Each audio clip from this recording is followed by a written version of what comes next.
আরে ওদের নেতারাই তো বলেছে মতুয়া ভাইদের যদি নাম বাদ দেয় বাদ দেবে। তৃণমূলকে আক্রমণ না করে বিজেপি আগে ডিসিপ্লিনারি অ্যাকশন, যে বিজেপির সাংসদরা মতুয়ার বিরুদ্ধে কথা বলে মতুয়াকে ভয় দেখাচ্ছে কে? শান্তনু ঠাকুর, অসীম সরকার। বাংলায় কে বলেছিল এসআইআর ঘোষণা হওয়ার আগে যে 1 কোটি লোকের নাম বাদ যাবে?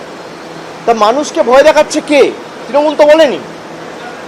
বিজেপির নেতারাই তো বলেছে 1 কোটি লোকের নাম বাদ যাবে।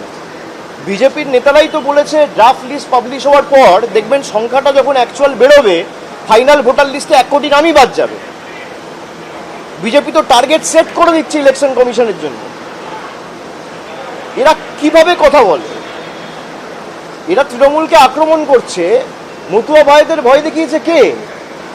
কেউ বলেছে 1 লক্ষ নাম বাদ গেলে বাদ যাবে, কেউ বলেছে 5 লক্ষ মতুয়া ভাইদের নাম বাদ গেলে বাদ যাবে, কেউ বলছে 1 কোটি বাঙালির নাম বাদ যাবে।